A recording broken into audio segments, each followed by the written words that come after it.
तो देखिए हम जो है कल डाले थे लेक्चर नंबर 4। लेक्चर नंबर 4 में टाइप्स ऑफ मैट्रिसेस पर हम लोग कुछ पढ़ाई कर लिए थे और टाइप्स ऑफ मैट्रिसेस पढ़ते हम लोग पहुंच गए थे कंपेरेबल मैट्रिसेस। कंपेरेबल मैट्रिसेस तक हम लोगों का पढ़ाई हो चुका है। सबसे पहली बात तो आप लोगों में से जो भी स्टूडेंट है जो पीछे का वीडियो नहीं देखे हैं, सबसे पहले तो आप उसमें पीछे का वीडियो देखिए और पीछे का वीडियो देखते हैं तो एक दिन में एक वीडियो देखिए और एक वीडियो देखने के बाद आपको उसको सबको नोट भी करना है और प्रैक्टिस भी करना है। देखिए ऐसे नहीं समझ में आएगा। समझने के लिए आपको एक दिन में एक वीडियो देखना है। आप लोगों को हम बोले थे, देखिए जब हम फर्स्ट क्लास दिए थे उस दिन बोल दिए थे कि आप एक शेड्यूल बना लीजिएगा, 2 घंटा सुबह में वीडियो देखना, 2 घंटा शाम में वीडियो देखना, 2 सब्जेक्ट का वीडियो सुबह में देखिए, 2 सब्जेक्ट का शाम में देखिए, 2 शिफ्ट में देखिए। इसके बाद उसको साथ साथ नोट भी करिए, क्योंकि जिस तरह से क्लास में आपको पढ़ाया जाता है सेम टू सेम रहता है, तो आप उसको नोट भी करते चलिए। ठीक है, समझिए। कोई दिक्कत होता है तो आप व्हाट्सएप कर दीजिए कि सर ये प्रॉब्लम है, या आप उस पर कमेंट कर सकते हैं कि सर थोड़ा सा इसको और समझा दीजिए। तो कोई बात नहीं है, जरूर हम मदद करेंगे। लेकिन आप जो है एक के दिन में सब वीडियो देखने लगिएगा, 4 दिन सुत रहिएगा तो थोड़ी कुछ समझ में आएगा। चलिए, तो अब हम जहां पर कल थे, आज 19 तारीख है, आज हो रहा है मैट्रिक्स का लेक्चर नंबर 5। आज हो रहा है मैट्रिक्स का लेक्चर नंबर 5। तो चलिए आज हम बात करेंगे लेक्चर नंबर 5 में। आज भी कंटिन्यू है टाइप्स ऑफ मैट्रिसेस। तो टाइप्स ऑफ मैट्रिसेस में सबसे पहले आज हम बात करने वाले हैं इक्वल मैट्रिसेस। तो अब इक्वल मैट्रिसेस क्या होता है जरा गौर कीजिएगा। तो इक्वल मैट्रिसेस वो मैट्रिक्स होता है जिसमें ऑर्डर भी सेम होता है और उसका कॉरेस्पॉन्डिंग एलिमेंट जो होता है वो भी सेम होता है। याद रखिएगा, इक्वल ऑर्डर तो होता ही है और उसका जो कॉरेस्पॉन्डिंग एलिमेंट होता है, कॉरेस्पॉन्डिंग एलिमेंट का क्या मतलब, इसका फर्स्ट एलिमेंट उसके फर्स्ट एलिमेंट से, इसका सेकंड एलिमेंट उसके सेकंड एलिमेंट से, इसका थर्ड एलिमेंट उसके थर्ड एलिमेंट से, इसका फोर्थ एलिमेंट उसके फोर्थ एलिमेंट से इक्वल हो जाएगा। तो ये है। देखिए अब आप लोग भ्रम में ना रहिएगा। बहुत स्टूडेंट हमको कह सकता है कि सर जी आप तो बोले थे कंपेरेबल मैट्रिसेस में भी ऑर्डर सेम रहेगा, लेकिन देखिए ध्यान दीजिएगा, तो कंपेरेबल मैट्रिसेस को एंट्री से कोई मतलब नहीं होता है। जो कंपेरेबल मैट्रिसेस आपको दिख रहा है उसमें एंट्री से कोई मतलब नहीं होता है, उसमें केवल ऑर्डर से काम चलता है। लेकिन जब हम इक्वल मैट्रिक्स की बात करेंगे तो इक्वल मैट्रिक्स में होता क्या है, ऑर्डर तो सेम होना ही चाहिए और साथ साथ उसका कॉरेस्पॉन्डिंग एलिमेंट भी इक्वल होना चाहिए।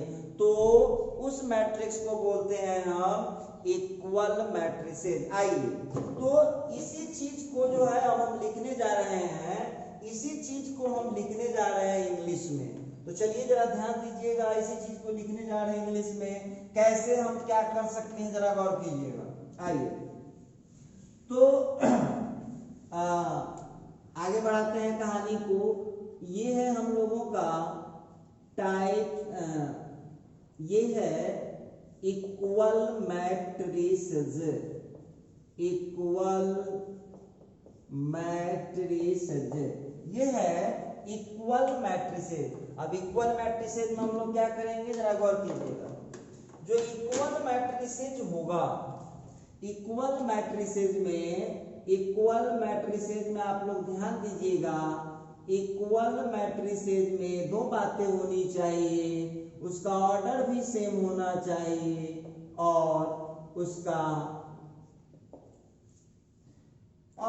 कॉरेस्पॉन्डिंग एलिमेंट भी सेम होना चाहिए। चलिए बात करते हैं इक्वल मैट्रिसेस का।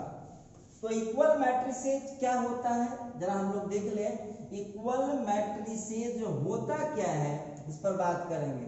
लिखिएगा, लिखना स्टार्ट कीजिएगा। when two matrices have same order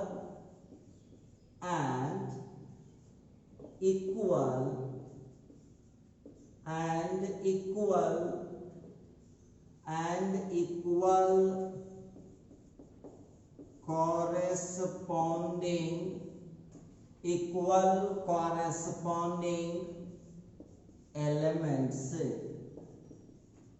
when two matrices have same order and equal corresponding elements, then these are called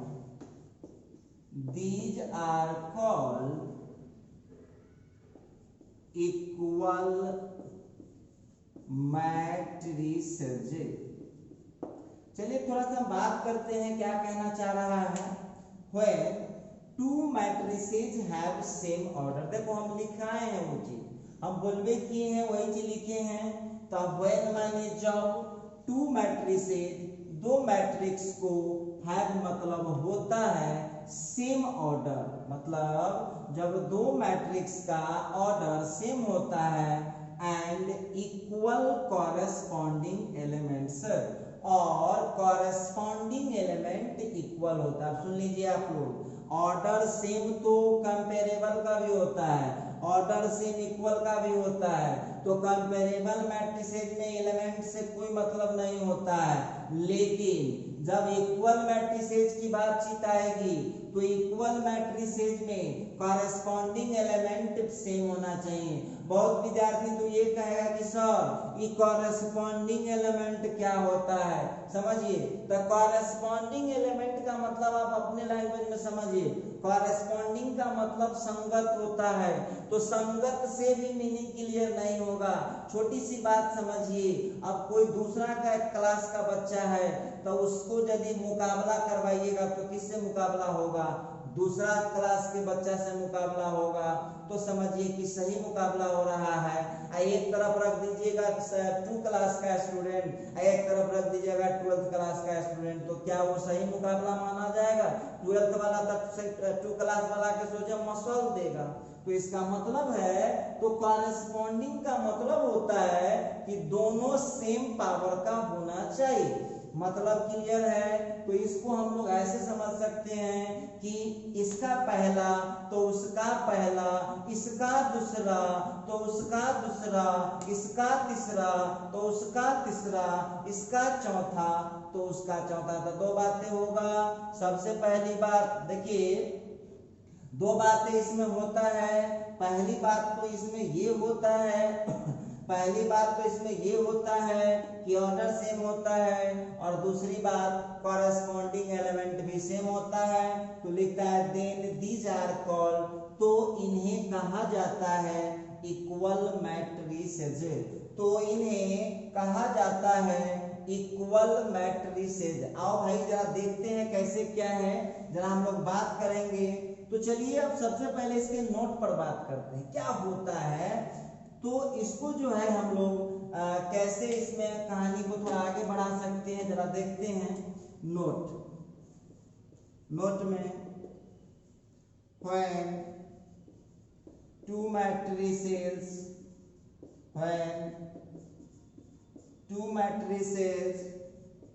A is equal to Aij m by n and B is equal to Bij P by Q are equal matrices. Equal matrices when two matrices A is equal to इतना and B is equal to इतना are equal matrices, then देखिए तो इसको हम लोग क्या कर सकते हैं। तो सबसे पहला है ए नंबर में देख लीजिएगा, इट इज डिनोटेड एज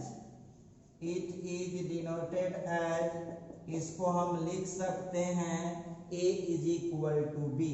आइए, और दूसरा है, देखिएगा ऑर्डर ऑफ ए, दूसरा होता है order of A is equal to हो जाएगा ऑर्डर ऑफ बी। अच्छा, इसका मतलब यहाँ क्लियर है।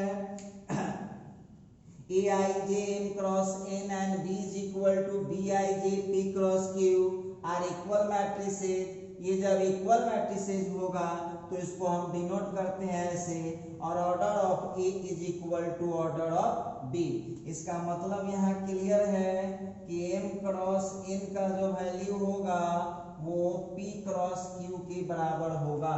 एम क्रॉस एन का जो वैल्यू होगा तो समझिए, when two matrices A equal to इतना, B इक्वल टू इतना, R इक्वल मैट्रिसेस, जब इक्वल मैट्रिसेस होगा then it is denoted as, इसको सूचित करते हैं ऐसे, ऑर्डर ऑफ ए का ऑर्डर B के ऑर्डर से सेम होगा, मतलब M क्रॉस N का वैल्यू P क्रॉस K के बराबर होना चाहिए।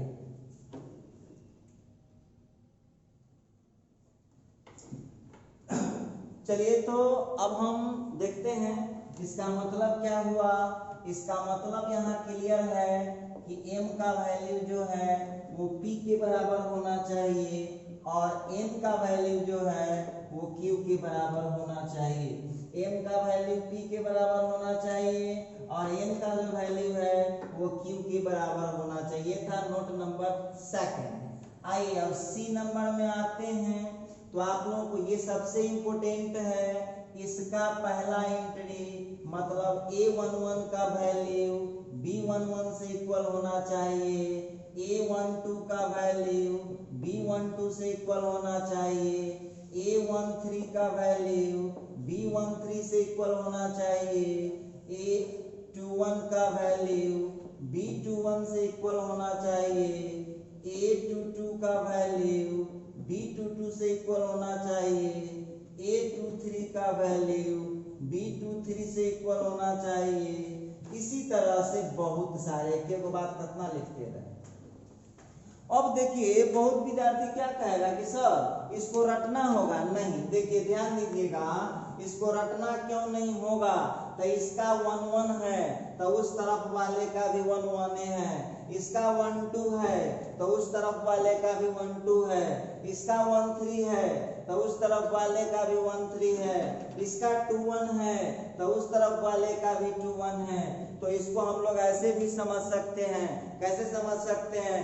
इसको समझ सकते हैं, कैसे समझ सकते हैं कि इसका फर्स्ट उसके फर्स्ट से, मतलब हम लोग इसको अपने भाषा में समझ सकते हैं कि ऑर्डर यदि सेम हो, ऑर्डर सेम हो तो पहला को पहला से, दूसरा को दूसरा से, तीसरा को तीसरा से, चौथा को चौथा से। हम कैसे लिख सकते हैं? पहला पहला के बराबर, दूसरा दूसरा के बराबर, तीसरा तीसरा के बराबर, चौथा चौथा के बराबर। तो इस तरह से आप कर सकते हैं। देखिए, इक्वलिटी वाला में इतना कॉन्सेप्ट आपको समझना होगा। अब बहुत विद्यार्थी कहता है कि सर आप बताइए तो क्वेश्चन किस टाइप का इसमें रहता है। चलिए दिखाता हूँ क्वेश्चन किस टाइप का रहता है। चलिए, अब यहाँ पर हम बात कर रहे हैं एग्जाम्पल का। अब वहां पर लिखता है find the value of a, b, c, d if find the value of a, b, c, d if matrix a, b, c, d is equal to matrix -1 2। देखिए, यदि पांचवों छठा के होशियार विद्यार्थी होगा ना तो देखते बना देगा। तो देखते केना बना देगा, तो देखिए थोड़ा सा ध्यान दीजिएगा आप लोग। पहले तो देख लीजिए कि दोनों मैट्रिक्स एक जैसा है, पहले चेक कर लीजिएगा। मतलब दोनों का जो ऑर्डर है वो सेम है कि नहीं, सो पहले चेक कर लीजिए। तो इसका ऑर्डर है 2 × 2 और इधर का जो ऑर्डर है वो भी है 2 × 2। देख लीजिए। अब वैसे भी मूर्ख आदमी देखेगा ना तो वो देख लेगा कि भाई ये दोनों रंग एक जैसन है, इधर दो है, इधर मतलब यहाँ भी 2 रो और 2 कॉलम, उधर भी 2 रो 2 कॉलम, तो ऑर्डर उसका सेम हो गया। ऑर्डर जब उसका सेम हो गया तो आप एक बात हमको बताइएगा, ऑर्डर जब सेम हो गया तो क्या हो सकता है? ऑर्डर सेम होने के बाद एक चीज तो क्लियर हो गया है, ये इक्वल का साइन बीच में लगा हुआ है, तो जब इक्वल का साइन बीच में लगा हुआ है तो हम कह सकते हैं कि क्या होना चाहिए, और कॉरेस्पॉन्डिंग एलिमेंट को इक्वल कर देंगे। तो करने दीजिए, पहला पहला के बराबर, दूसरा दूसरा के बराबर, तीसरा तीसरा के बराबर, चौथा चौथा के बराबर, तो कर दीजिए। तो a का वैल्यू कितना हो जाएगा? -1, पहला पहला के बराबर। b का वैल्यू कितना हो जाएगा? 2, तीसरा तीसरा के बराबर। c का वैल्यू कितना हो जाएगा? 3, और चौथा चौथा के बराबर। d का वैल्यू कितना हो जाएगा? 5। इस तरह से आप निकाल सकते हैं a b c d का वैल्यू। ये मैं बात कर रहा था कि इक्वलिटी का क्वेश्चन होगा तो उसको आप किस तरह से डील कर सकते हैं। उम्मीद करते हैं कि ये आपको समझ में आ रहा होगा, कोई दिक्कत आपको नहीं हो रहा होगा। चलिए, तो ये बातचीत मैं कर रहा था आपसे इक्वलिटी पर। चलिए एक और क्वेश्चन ले रहा हूँ, नेक्स्ट क्वेश्चन पर बात करता हूँ। सवाल पूछ रहा है, फाइंड द वैल्यू ऑफ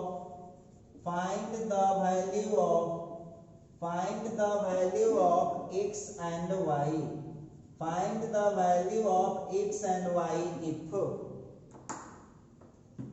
चलिए थोड़ा सा और आगे बढ़ाते हैं, find the value of x and y।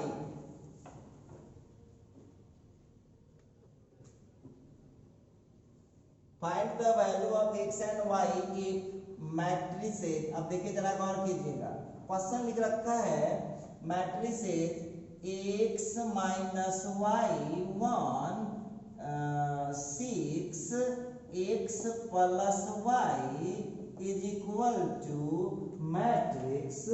अब इधर लिख दिया है आपको 5 1 6 -9। देखिए सबसे पहले तो आप लोगों को सबसे पहला काम क्या है? तो सबसे पहला काम आप लोगों का है कि उसका ऑर्डर आपको पहचानना चाहिए। तो ऑर्डर आप उसका पहले पहचानिए। तो आप जरा गौर से देखिएगा क्वेश्चन को, तो क्या दिख रहा है इसमें? हम देख रहे हैं, पहले हम क्वेश्चन उतार लेते हैं, ठीक है। हम इसका सॉल्यूशन कर रहे हैं। क्वेश्चन है वी हैव, हमारा जो क्वेश्चन है वो है matrices x minus y 6 1 x plus y, और उधर हो गया मैट्रिसेस 5 1 6 -9। अब आप लोग जरा देख लीजिएगा इसका ऑर्डर कितना है? तो 2 into 2 है।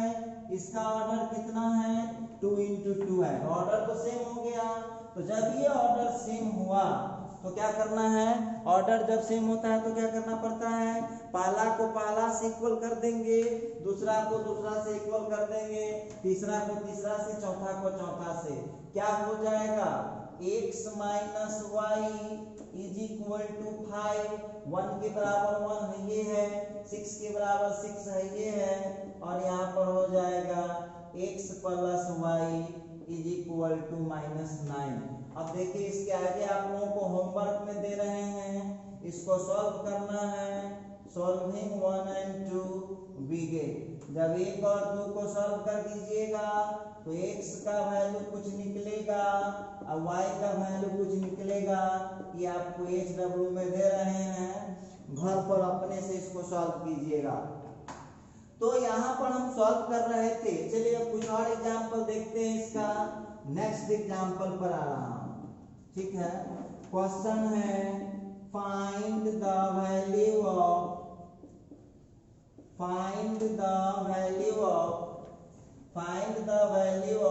x, y, z if find the value of x, y, z if matrix x plus y plus z, x plus y plus z is equal to है मैट्रिक्स 1 3 9 आई। अब जो हम लोगों को क्वेश्चन लिखा, इस क्वेश्चन पर हम लोगों को थोड़ा ध्यान देना होगा। बोलता है find the value of x, y, z।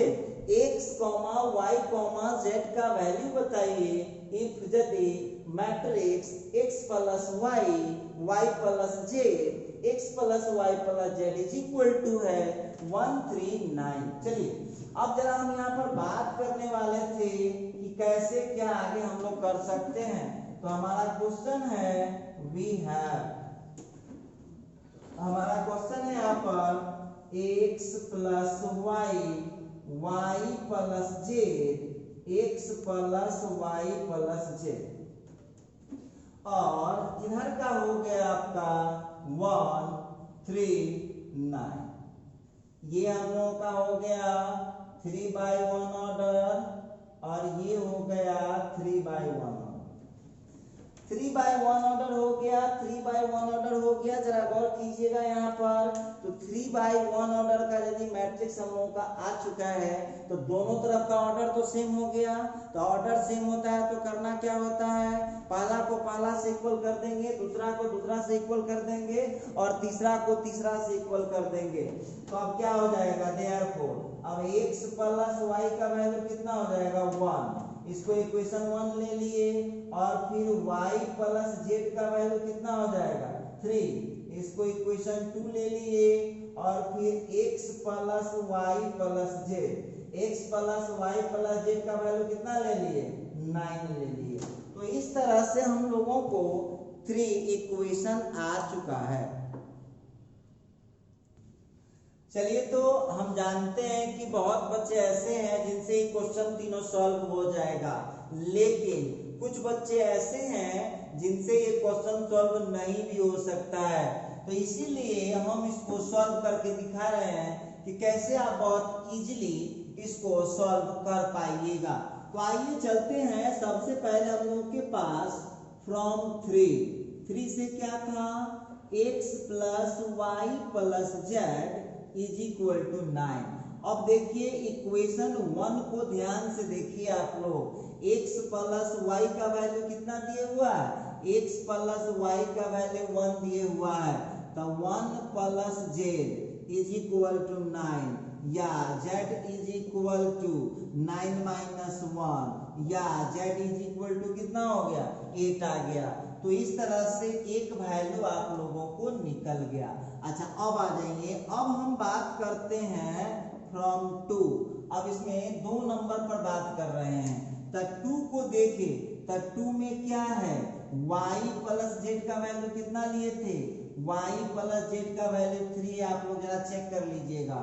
अब वहां पर y तो ठीक है, z का वैल्यू कितना निकल चुका है 8 equal to 3।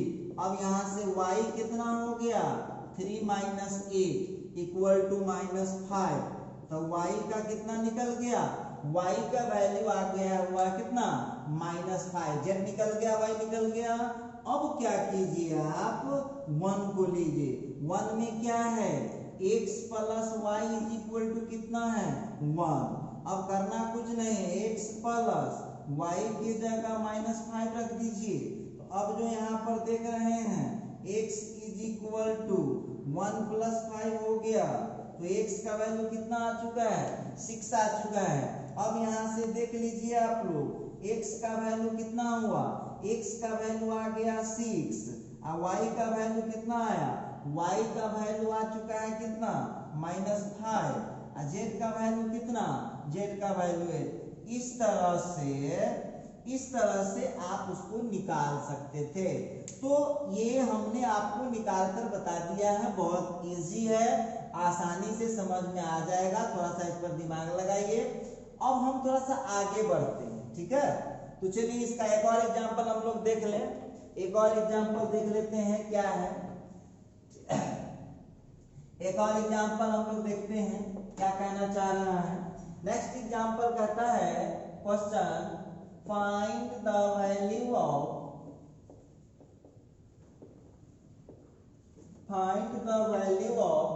a, b, c, d find the value of a, b, c, d if matrix a minus b, a plus b 1 और फिर यहाँ पर हो जाएगा 5c plus 2d और फिर यहाँ पर हो जाएगा c minus 3d। अब चलिए थोड़ा सा बात करना चाह रहे थे हम, और इतना बराबर आपको लिख रखा है, कुछ भी दे देगा पता नहीं।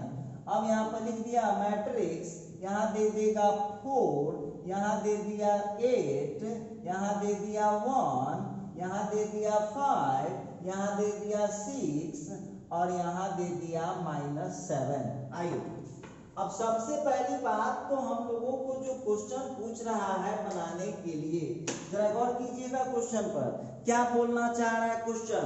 अब इस क्वेश्चन को यदि ध्यान से देखें तो क्वेश्चन कहता है find the value of a, b, c, d if इतना। तो सबसे पहले आपको क्या मिलाना पड़ता है, सबसे पहले देखना पड़ेगा कि मैट्रिक्स का ऑर्डर क्या है।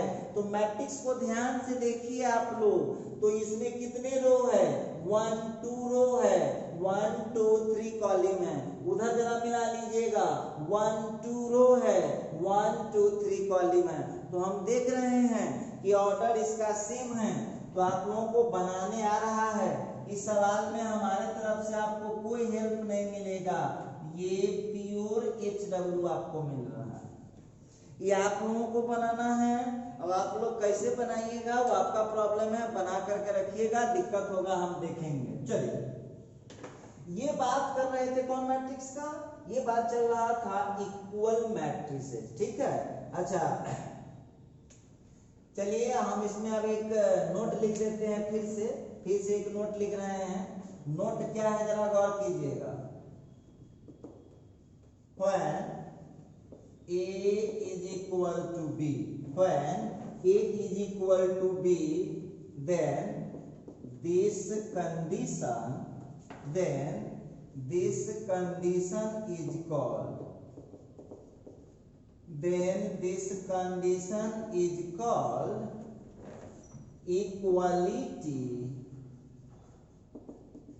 equality of two matrices, equality of two matrices। लिखता है कि when A is equal to B, जब A का वैल्यू B के मतलब मैट्रिक्स A जब मैट्रिक्स B से इक्वल है तो इस कंडीशन को बोलते हैं इक्वलिटी ऑफ टू मैट्रिसेस। ये ऐसे ही आपको नॉलेज के लिए बताएं, इसका क्वेश्चन बनाने के वक्त कैसे यूज होता है वो सारा चीज आप लोग कर चुके हैं। चलो अब थोड़ा सा बात को आगे बढ़ाते हैं। अब आगे है diagonal elements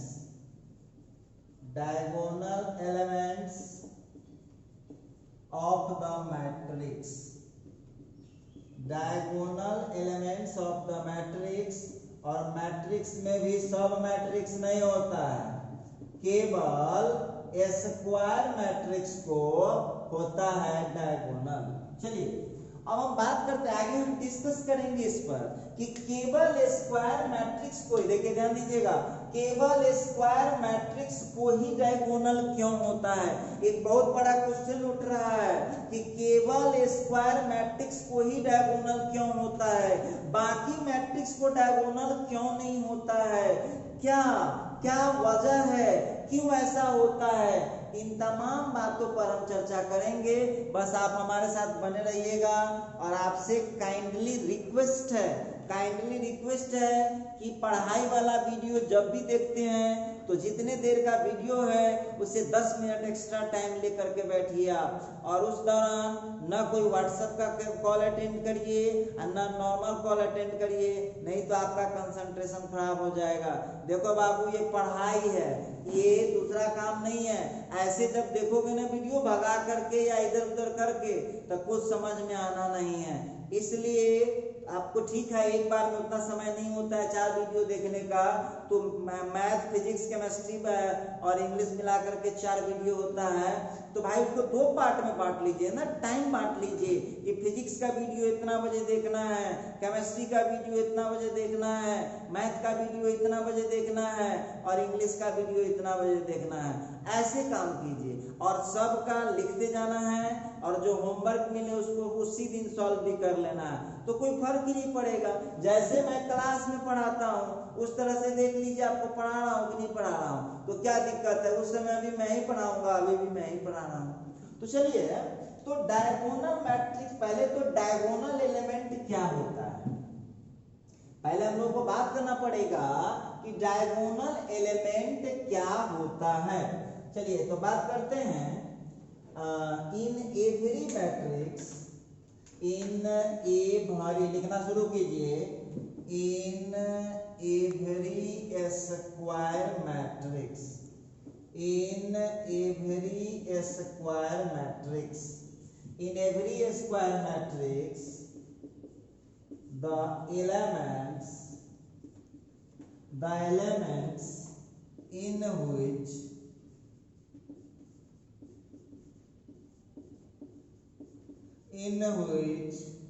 the values of I and j, the elements in which the values of I and j are always equal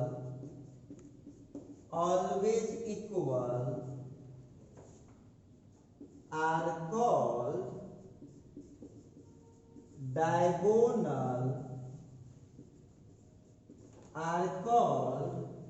diagonal elements of the matrix।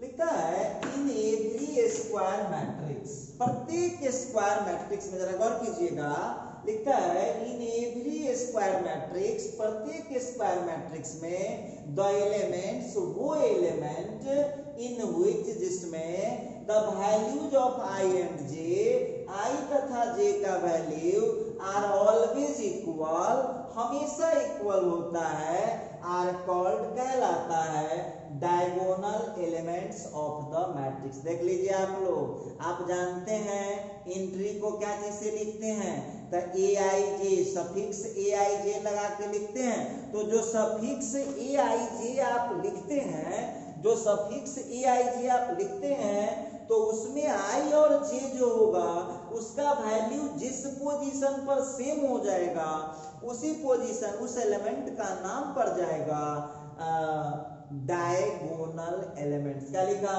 In every square matrix, प्रत्येक स्क्वायर मैट्रिक्स में the elements, वो element in which जिसमें the values of आई और जे का value are always equal, हमेशा equal होता है, are call कहलाता है diagonal elements of the matrix. तो मैट्रिक्स का डायगोनल एलिमेंट्स कहलाता है। लिखता है इन एवरी स्क्वायर मैट्रिक्स, प्रत्येक स्क्वायर मैट्रिक्स में द एलिमेंट्स, वो एलिमेंट इन विच जिसमें the values of I and J, आई और जे का वैल्यू आर ऑलवेज इक्वल, हमेशा इक्वल होता है, आर कॉल्ड कहलाता है डायगोनल एलिमेंट। आइए, अब बहुत विद्यार्थी के मन में अब चल रहा है कि सर मैट्रिक्स तो बहुत टाइप का हम लोग पढ़े हैं, तो फिर ये केवल स्क्वायर मैट्रिक्स में ही डायगोनल क्यों होता है, अदर मैट्रिक्स में क्यों नहीं होता है? हम डिस्कस करेंगे, आप घबराइएगा नहीं, पहले आपको डायगोनल पहचानवा देते हैं। तो चलिए, अब इसमें हम बात कर रहे थे अब इसका नोट लिख रहे हैं, ध्यान दीजिएगा। और आपको मालूम है ना कि किसी भी टॉपिक में नोट सबसे महत्वपूर्ण चीज होता है और एग्जाम के लिए बहुत कारगर भी होता है। तो चले आओ भाई, जो नोट लिख रहा है, ये नोट नंबर ए में क्या लिख रहा है? नोट नंबर ए में लिख रहा है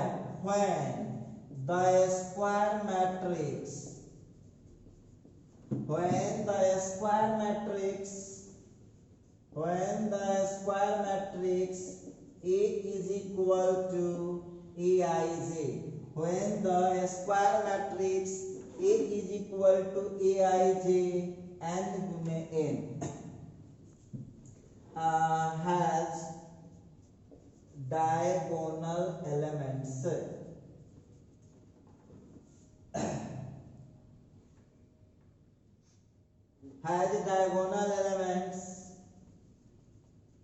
then अब देख लीजिए आप लोग, जब डायगोनल एलिमेंट होगा, पहले इसको समझिए, when the square matrix A is equal to Aij n cross n has diagonal elements, जब square matrix A is equal to इतना को डायगोनल एलिमेंट होगा तो क्या हो सकता है, जरा गौर कीजिएगा।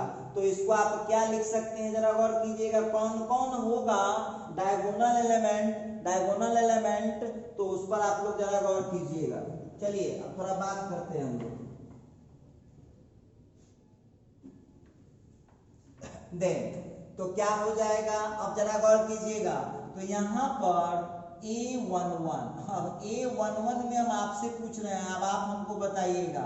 अब उसी तरह से A22, अब आपसे हम पूछना चाहते हैं, अब ये हो गया A33, उसी तरह से ये A44, इतना लंबा आपको पढ़ना भी नहीं है, आपको तो मात्र यही 3 गो तक में काम खत्म हो जाएगा। अब A11, अब A11 जो आप देख रहे हैं इसको आप डायगोनल एलिमेंट कह सकते हैं, तो ये है diagonal element. A22 diagonal element, A33 diagonal element, A44 diagonal element. अब बहुत विद्यार्थी कह रहा होगा कि सर जी आप टीचर है तो आपको पता रहता है सब बात, हम विद्यार्थी है तो हम क्या समझेंगे। तो देखो तुम्हारे डिफिनीशन में लिख रखा है कि डायगोनल वाला एलिमेंट में आई और जे सेम होता है, तो ध्यान से देख लीजिएगा, आई का वैल्यू 1 तो जेओ का वैल्यू 1, आई का वैल्यू 2 तो जे का वैल्यू 2, आई का वैल्यू 3 जे का वैल्यू 3, आई का वैल्यू 4 जे का वैल्यू 4। तो ये जो एलिमेंट आएगा इस एलिमेंट को ही हम बोलते हैं, कौन एलिमेंट बोलेंगे इसको, इसको बोलेंगे डायगोनल एलिमेंट। देख लीजिएगा जहां पर आई और जे सेम हो जाएगा उस मैट्रिक्स, उस एलिमेंट को हम स्क्वायर मैट्रिक्स का कौन एलिमेंट बोलना है, डायगोनल एलिमेंट। आइए अब कोई भी बच्चा देखो झट से पहचान लेगा। चलिए अब आपको इस पर हम कुछ एग्जाम्पल देते हैं। अब डायगोनल एलिमेंट आपको पहचानना है, तो आपको पहचानना है क्यों ऐसा हुआ है। ऐसा इसलिए हुआ है कि यहाँ पर हम देख रहे हैं कि आई का वैल्यू जे के वैल्यू से बराबर है। कैसे बराबर है, I1 तो J1, I2 तो J2, I3 तो J3, I4 तो J4। इसका मतलब है कि ये सभी डायगोनल एलिमेंट। चलो अब जरा इस पर हम लोग एग्जाम्पल एक्सप्लेन करते हैं, क्या होता है जरा देखें। अब एग्जाम्पल जरा उठाते हैं।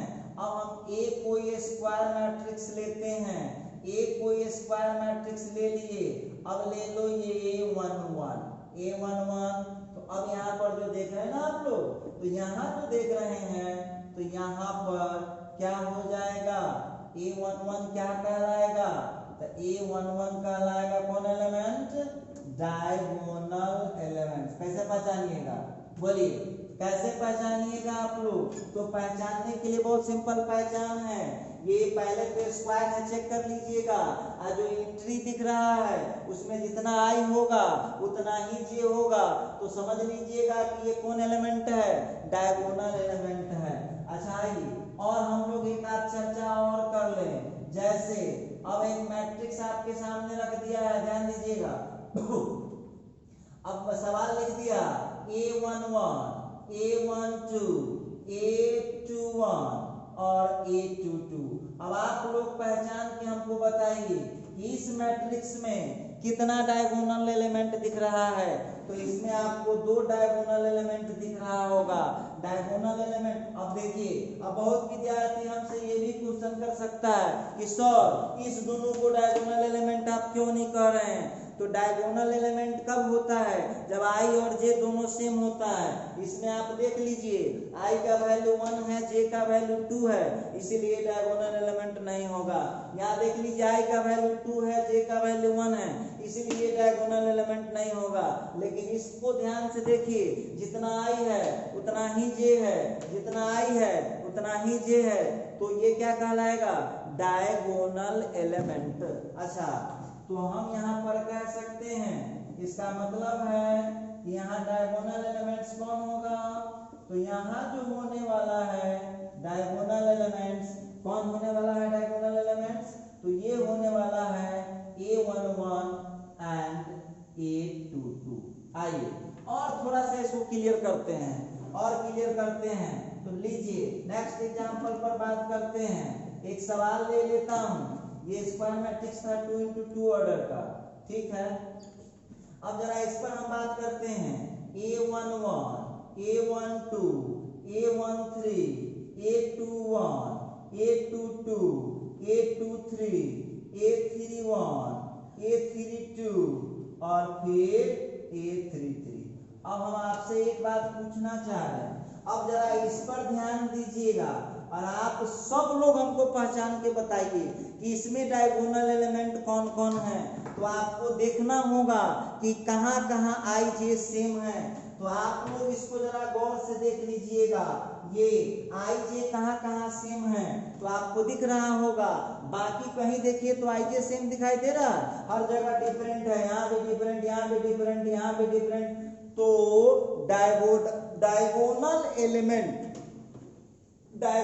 एलिमेंट का मतलब ही होता है कि जहां पर i और j का वैल्यू बिल्कुल सेम हो जाएगा, तो यहाँ पर आप इसको पहचान सकते हैं। डायगोनल एलिमेंट्स कौन हो जाएगा इसका? तो डायगोनल एलिमेंट्स इसमें कौन कौन है? तो एक है a11, दूसरा है a22 और तीसरा कौन है? a33। चलिए और भी थोड़ा एग्जांपल पर डिस्कस करेंगे। तो चलिए, अब हम वहां पर एक्सप्लेन कर रहे थे डायगोनल, अब आपको पहचानना, हमारी बात छोड़ दीजिए।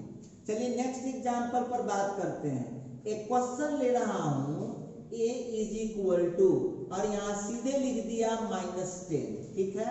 ये 1 into 1 ऑर्डर का है।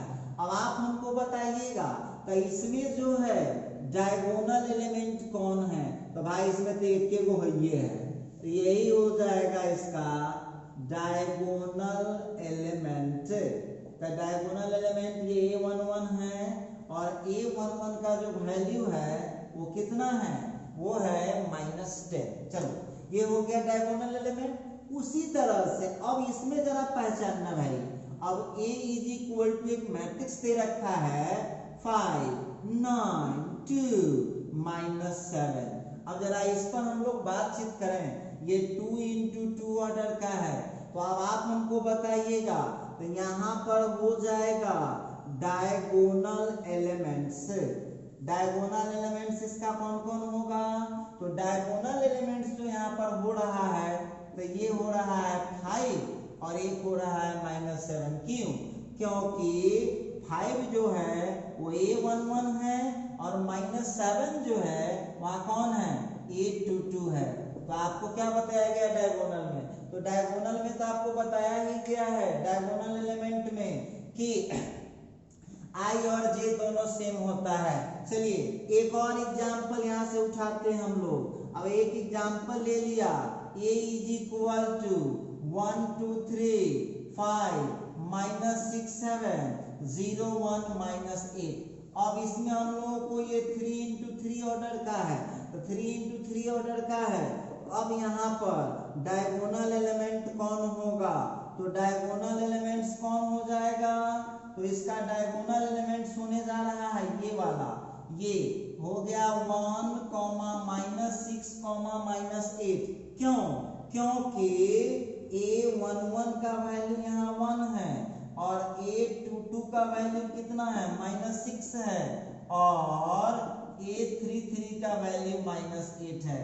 तो इस तरह से हम पहचान सकते हैं, इस तरह से हम पहचान सकते हैं डायगोनल एलिमेंट को, बड़े आसानी से पहचान सकते हैं। देखिए हम बार बार आपको एक ही बात समझा रहे हैं कि डायगोनल एलिमेंट वो एलिमेंट है जिसमें i और j का वैल्यू ऑलवेज इक्वल होता है। आइए, अब बहुत स्टूडेंट को एक कंफ्यूजन चल रहा है दिमाग में कि सर जी आप क्यों बोल रहे हैं कि केवल स्क्वायर मैट्रिक्स को ही डायगोनल हो सकता है, बाकी किसी को डायगोनल नहीं हो सकता है। तो चलिए भाई जरा देखते हैं इसमें कि क्यों ऐसा होता है। फिर हम यहाँ पर लिखेंगे, वो था कौन, नोट नंबर ए था। अब यहाँ पर हम लिखने जा रहे हैं note B.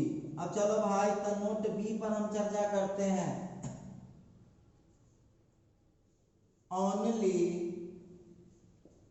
only a square matrix, only a square matrix has, only a square matrix has diagonal elements। क्या लिखा जरा गौर कीजिएगा, लिखता है कि केवल स्क्वायर मैट्रिक्स को, ओनली स्क्वायर मैट्रिक्स को डायगोनल एलिमेंट होता है। क्यों? एक बहुत बड़ा सवाल उठ रहा है कि केवल स्क्वायर मैट्रिक्स को ही डायगोनल एलिमेंट होता है, ऐसा क्यों?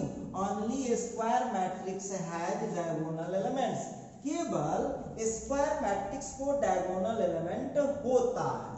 ठीक है, तो चलो जरा बात करते हैं कि केवल स्क्वायर मैट्रिक्स को डायगोनल एलिमेंट होता है तो बाकी को क्यों नहीं होता है। तो चलिए अब हम इसके लिए आपको क्लियर करेंगे एग्जांपल दे करके।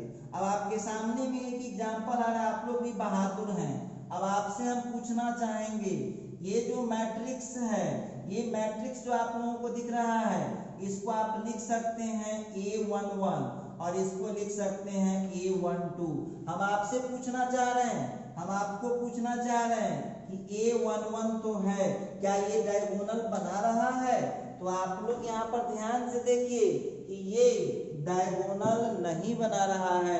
ये आपके सामने आ गया, ये कहीं जा रहा है और ये कहीं जा रहा है। तो यहाँ पर और ये जो आप लोगों को दिख रहा है, ये कितने ऑर्डर का है? ये 1 into 2 ऑर्डर का है। तो यहाँ पर एक चीज तो क्लियर दिख गया है कि अब इसमें हम लोग देख रहे हैं, तो यहाँ पर आपको रीजन लिखना पड़ेगा।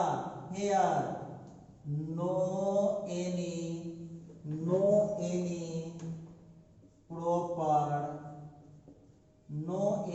proper diagonal, no any proper diagonal can be made। अब देखिए can be made,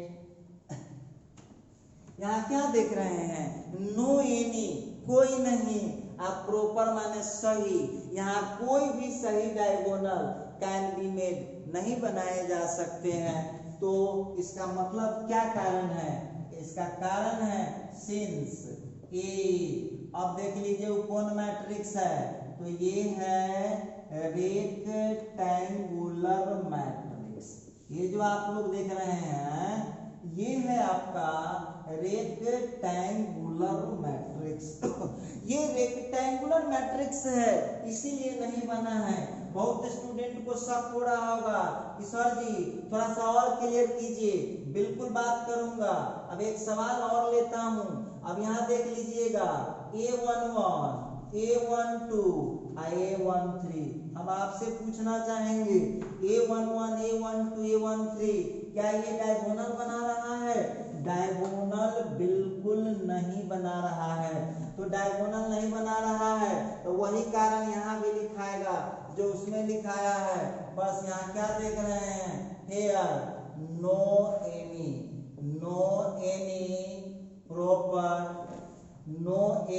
proper diagonal can be made. अब देख लीजिएगा यहाँ भी कोई सही डायगोनल नहीं बनाया जा सकता है, क्योंकि ए यहाँ क्या है? ए कौन मैट्रिक्स है? ए इज रेक्टेंगुलर मैट्रिक्स। यहाँ आप देख रहे हैं कि ये कौन मैट्रिक्स बन रहा है, तो ए यहाँ पर बन रहा है रेक्टेंगुलर मैट्रिक्स, और आपके सामने है कि ये डायगोनल नहीं बना पा रहा है, तो इसीलिए इसको हम लोग बोलते हैं कि रेक्टेंगुलर मैट्रिक्स को डायगोनल नहीं हो सकता है, केवल स्क्वायर मैट्रिक्स को डायगोनल हो सकता है। तो चलिए हम यहाँ पर बात करने वाले थे कि केवल स्क्वायर मैट्रिक्स को ही डायगोनल हम बना सकते हैं। चलिए और कुछ एग्जांपल लेते हैं। अच्छा, एक बात और ध्यान दीजिएगा, यहाँ पर आप लोग आपके सामने आ रहा है एक और मैट्रिक्स हम लेते हैं। लीजिए, अब मैट्रिक्स ले रहा हूं A11, A12, A13, फिर ले लिया A21, A22 और A23। अब जरा गौर कीजिएगा, ये कितने बाय कितने का है, तो 2/3 ऑर्डर का है। अब आप हमको बताइए, यहाँ तो सेम है, लेकिन क्या ये डायगोनल बना रहा है? नहीं, डायगोनल बनाता था इस कोना से उस कोना न जाता। डायगोनल जब आप लोग पढ़े हुए होंगे तो क्या करता है, दो कोना को मिलाता है। क्या ये डायगोनल बना पा रहा है? नहीं बना पा रहा है। तो यहाँ भी वही रीजन लिखाएगा। यहाँ क्या देख रहे हैं हम लोग, हियर नो एनी, फिर वही बात लिखना है, no any proper diagonal, no any proper diagonal can be made, no any proper diagonal can be made since A is rectangular matrix। तो अब आप लोगों को समझ में आ गया होगा, कि क्यों रेक्टेंगुलर मैट्रिक्स, मतलब क्यों स्क्वायर मैट्रिक्स को छोड़ करके किसी दूसरे मैट्रिक्स को। तो देखिए, सब में रीजन यही लिखाएगा, हम एग्जांपल लिख दे रहे हैं। आइए और थोड़ा सा हम बात करें आपके डाउट को क्लियर करने के लिए।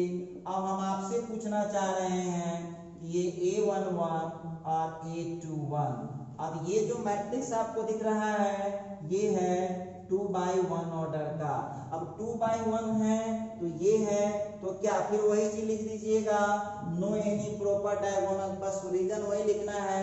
इसके पास भी डायगोनल एलिमेंट नहीं हो सकता है, क्योंकि ये कौन है, ये कौन मैट्रिक्स बन रहा है, ये बन रहा है रेक्टेंगुलर मैट्रिक्स। आइए और भी हम बात करते हैं, जरा ध्यान दीजिएगा, और भी हम इस पर ध्यान देने जा रहे हैं। तो अब यहाँ पर A is equal to matrix ले लीजिए, A11 यहाँ हो गया, A21 और फिर यहाँ पर हो जाएगा यहाँ पर A31। अब इसको जरा गौर से देखिए, ये 3/1 ऑर्डर का मैट्रिक्स है, वो तो ठीक है, इसमें भी डायगोनल का कोई उपाय नहीं है, इसलिए यहाँ भी डायगोनल एलिमेंट नहीं होगा।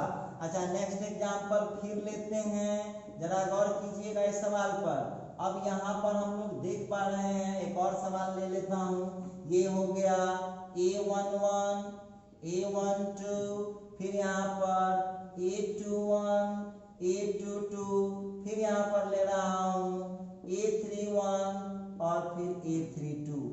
अब जरा इस मैट्रिक्स को गौर से देखिए, आपको बनाना है कौन सी, डायगोनल एलिमेंट। तो आप हमको बताइए, डायगोनल एलिमेंट में आईजे सेम होना चाहिए।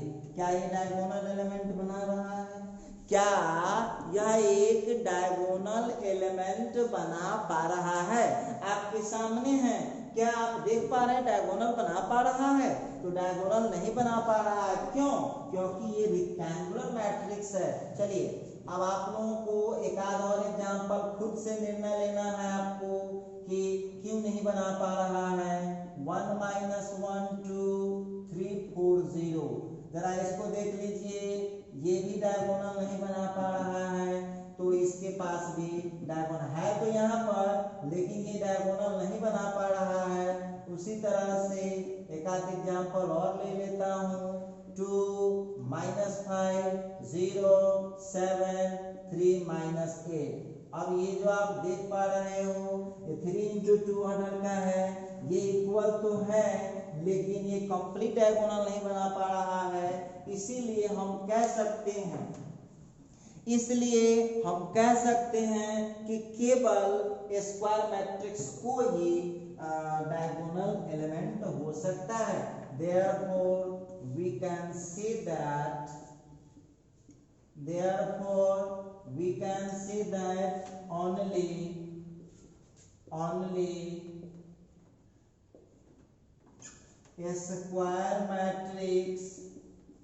only a square matrix has diagonal elements। तो चलिए ये बात अब क्लियर हो गया। चलिए ये था नोट नंबर बी, एक और इसमें नोट होगा, नोट नंबर सी में आते हैं, ठीक है। तो ये था, हम बता रहे थे आप लोगों को, नोट नंबर ए में था डायगोनल एलिमेंट। डायगोनल एलिमेंट की चर्चा हम कर रहे थे। डायगोनल एलिमेंट में क्या होता है, इस सभी बातों पर हमने चर्चा किया। अब हम बात करने वाले हैं डायगोनल का। देखते हैं अब डायगोनल क्या है। स्टार लगा के टॉपिक को चेंज कर देंगे, तो ये है diagonal of the matrix. Diagonal of the matrix, और मैट्रिक्स भी आपको पता है ना, ये स्क्वायर मैट्रिक्स। अब ये जो डायगोनल होता है ना, इसका कई गो नाम है। देखिए इसको डायगोनल को क्या क्या करते हैं, आगे हम लिखेंगे डायगोनल क्या क्या होता है, बढ़ते आगे। अब देखिए हम जब स्क्वायर मैट्रिक्स पर डिस्कस कर रहे थे तो उस समय हम आपको दिखाए हैं कि स्क्वायर मैट्रिक्स में डायगोनल पॉसिबल है।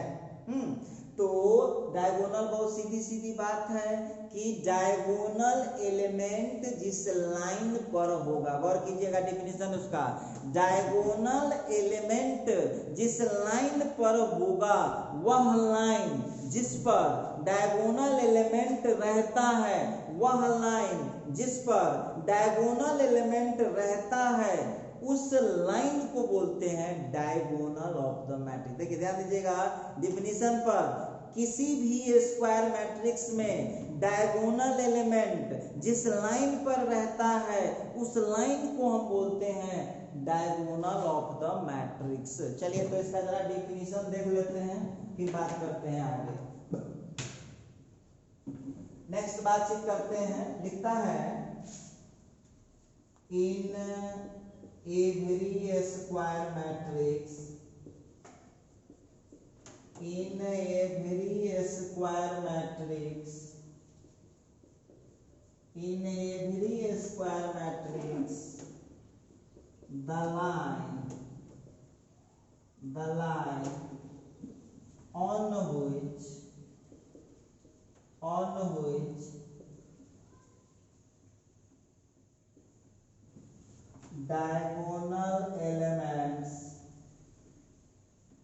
diagonal elements lie। देखिए क्या लिखता है, in every square matrix the line on which diagonal elements lie, comma देकर के लिखिएगा, is called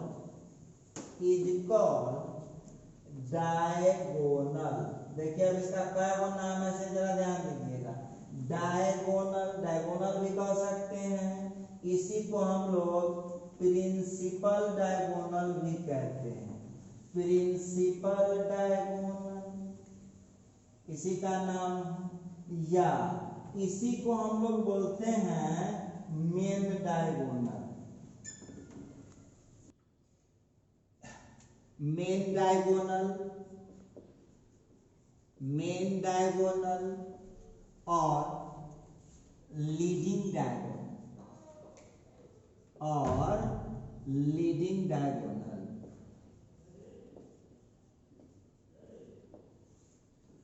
देखिए तो आप लोगों को यहाँ पर ध्यान देना होगा, कि वह लाइन किसी भी स्क्वायर मैट्रिक्स में वह लाइन जिस पर डायगोनल एलिमेंट रहता है उस लाइन को हम डायगोनल कहते हैं या प्रिंसिपल डायगोनल कहते हैं या मेन डायगोनल कहते हैं या लीडिंग डायगोनल कहते हैं ऑफ द मैट्रिक्स। तो देखिए अब जो हम यहाँ पर बात करने वाले थे कि डायगोनल एलिमेंट क्या होता है। तो डायगोनल एलिमेंट तो हम लोग देख लिए, अब देखना है डायगोनल। तो सीधी सीधी बात है कि किसी भी स्क्वायर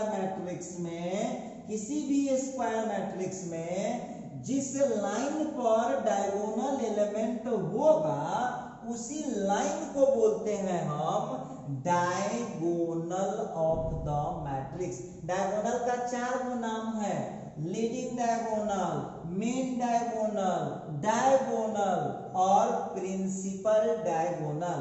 ये इसके 4 नाम है। तो चलिए अब हम इस पर बात करते हैं, जरा इसका देख लीजिएगा एग्जाम्पल में कि क्या हो सकता है। तो सबसे पहली बात तो इसके नोट में हम लोग देख लें। तो नोट में हम लोग देख लें, देखिएगा नोट क्या कहता है। तो नोट क्या कहता है, तो सबसे पहले तो आप जानते हैं, तो डायगोनल एलिमेंट्स पहले ऊपर हेडलाइन में लिख दे रहा हूं। Diagonal elements of the square matrix